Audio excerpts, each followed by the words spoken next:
Akif'in toyuna bugün Akif'in toydu. Hazlaşmışıq. Ya Allah. Дядя Акифа, что ему хотите пожелать?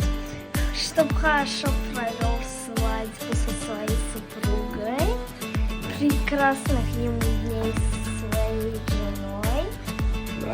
А я даже ничего не знаю, что сказать. А что вы будете сказать? Хочу, чтобы счастливо прожить время всегда. Tamam Akif, bugün toy günüdür. Tebrik ederim seni Aziz'cim. Ama Hazırlık biz- gedir, hazırlık gedir. Ama mən sənə bir daha Bəli. söyləyim.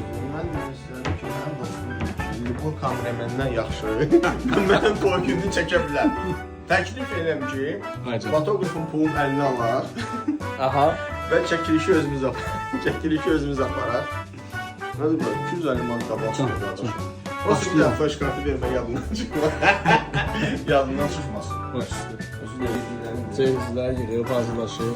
Otağınla sağlaşırsan da yəni ki. Görəcəm bu arada. Sən də o pəri yola salırsan.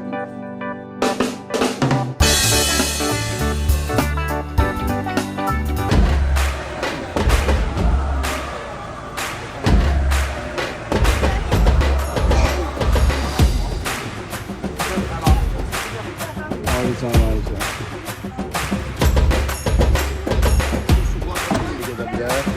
Cavabın da gedə bilər. Saygı yox.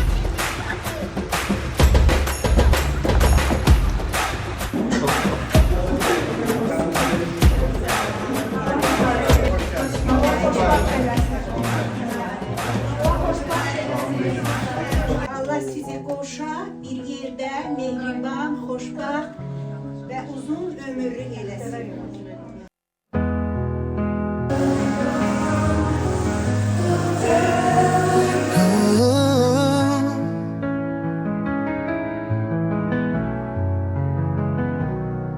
In the quiet of this moment, I see our whole life through.